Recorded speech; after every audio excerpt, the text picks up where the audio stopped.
In the heart of Ogoniland, nestled within Gokana local government area of Rivers State, lies the peaceful community of Nweol, a community rich in culture, resilience, and hope. But behind the smiles of its people lies a silent crisis threatening the future of an entire generation. This is the story of Community Secondary School, Nweol, a school that has produced so many prominent personalities in the community. Today, it stands as a painful reminder of neglect. Community Secondary School Nweol is one of the recognized public secondary schools serving the educational needs of the community and surrounding areas. As you've seen before now, we have come to this place and we are seeing for ourselves the state of things. This is a community secondary school that have been raised and built by community effort entirely. In fact, there are 3 blocks of classrooms here.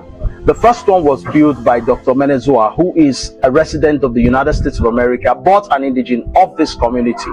The second one was built by the Sibo Club, and the third one by community effort by the leadership of the community, the chief and elders in council, who brought the community together to build the 3rd block of classrooms. I and my family were privileged to put together the Corpus Lodge in my community, my old community in Gokana local government of Rivers State. And what inspired us was our late dad, my father, Elder Wilson Giamu, and he's been a lover of education all his life. He wasn't privileged to go to university, but he was self-taught. He applied for the London GC program as the primary school dropout and self-schooled himself and later became a police officer. Before joining the police, he again on his own single-handedly formed the first adult education center in his community. He had always been a great lover of education. And when he passed about 7 years ago, we students thought that because he loved education so much, we would want to honor him with a project within the education sector. And when the community reached out to say that they were having challenges required to have copper, it was a privilege for me and my family to say, oh yeah, we can do that in honor of our father. But we didn't just do it just for our father, we did it because we believe in education. Like Nelson Mandela said, education is the single largest impact factor in a man's destiny. People who are educated have already set the bar rolling for their greatness.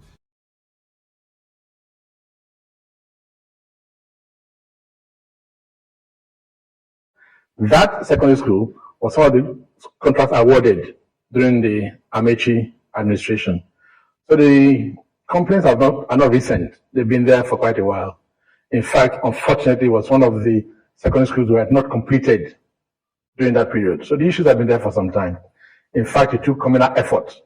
Some of us used our individual money to provide, for example, security, water, even the lab and classrooms were created by individual efforts. So the government didn't get to complete the secondary school.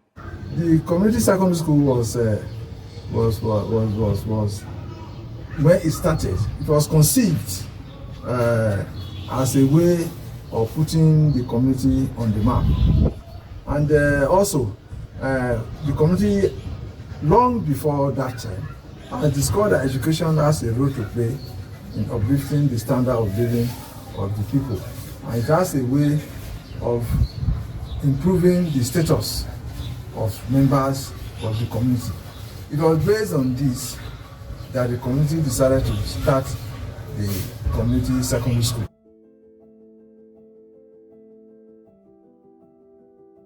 At first glance, the signs are impossible to miss. Classrooms with leaking roofs, cracked and weakened walls, broken windows and doors.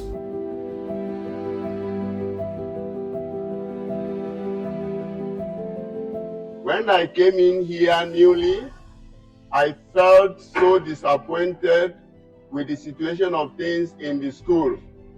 The ceiling, look at the ceiling, dilapidated. The condition here is not conducive for teaching and learning. I want to appeal with the government to come to the aid of these students.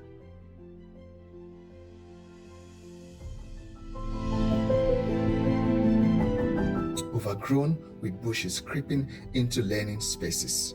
Structures that should inspire learning now tell a story of absolute abandonment. For the students who come here every day, education has become a struggle against the environment itself.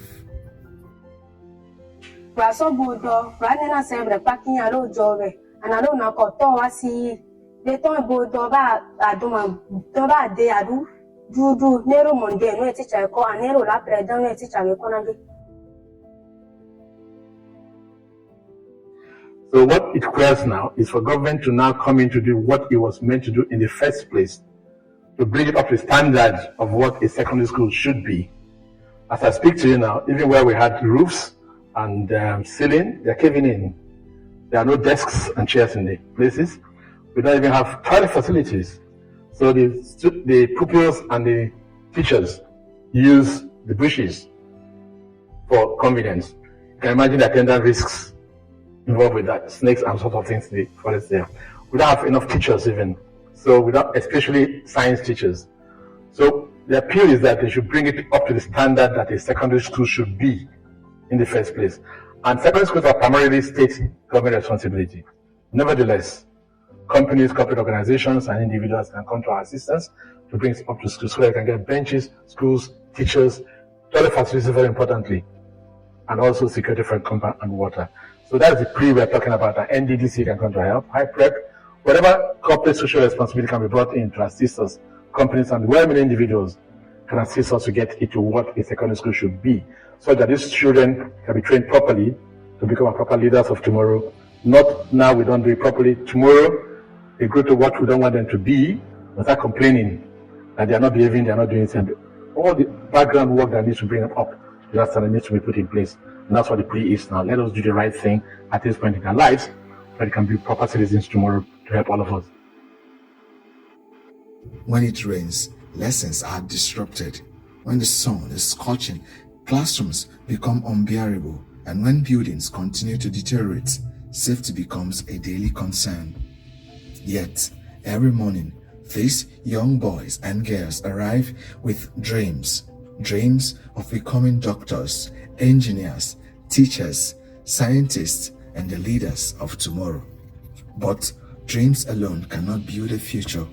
Education requires an environment where children can learn with dignity and confidence. Across many rural communities in Ogoniland, reports have highlighted the challenges of deteriorating school infrastructure, inadequate learning conditions, and the impact these challenges have on students' academic development are huge. And here, Nweol Community Secondary School is no exception. The facilities are old.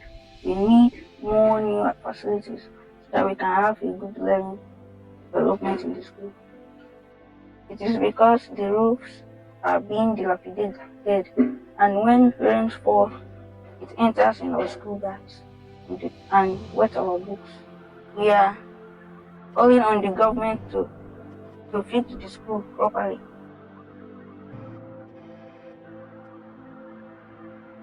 For years, parents, teachers, and community leaders have continued to do their best. They understand that education remains the most powerful tool for breaking the circle of poverty and creating huge opportunities. But they cannot do it alone. Every damaged classroom sends a message to a child that their future is not a priority here. The people of Nweol have not given up. The students have not stopped learning. The teachers have not stopped teaching, and the community continues to believe that change is possible. But hope must be matched with action. This is a call to government agencies, a call to elected representatives, a call to corporate organizations, development partners, philanthropists, and well-meaning individuals that the future of Nweol's children cannot wait any longer.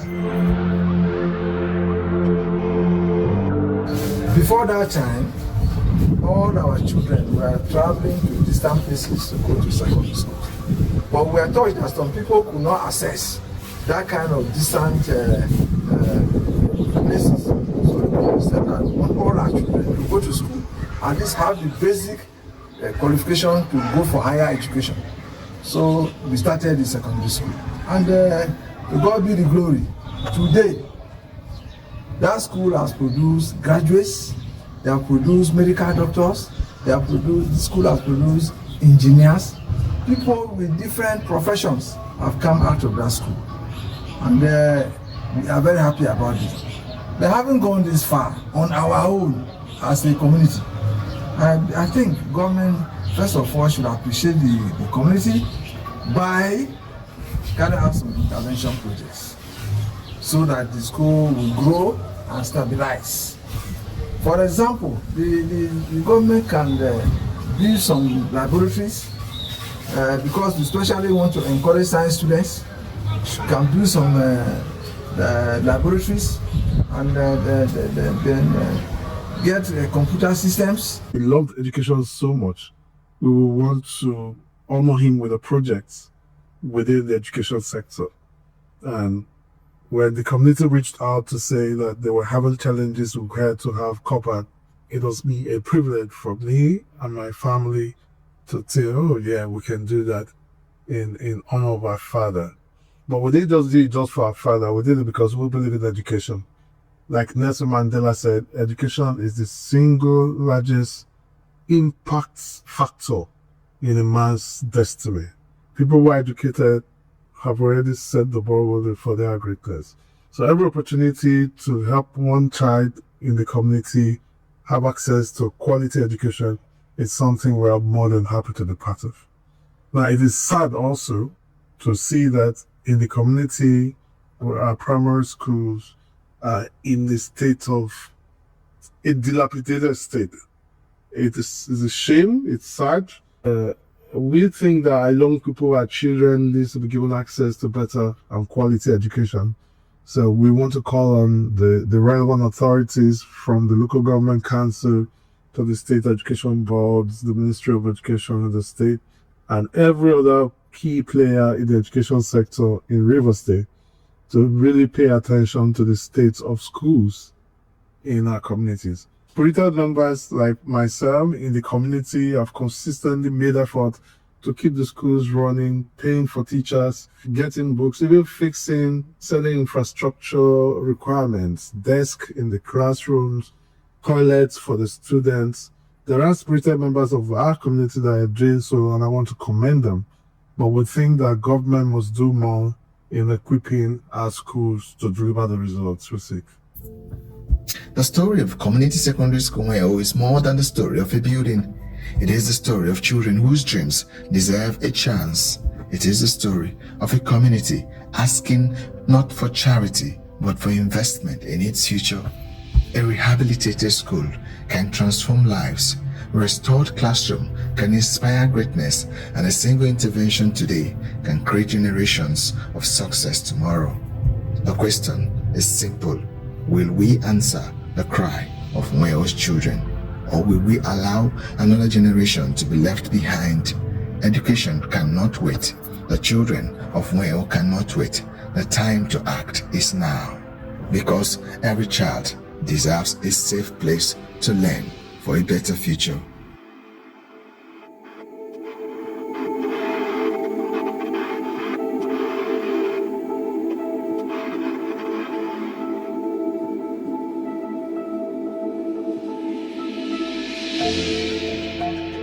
Thank you.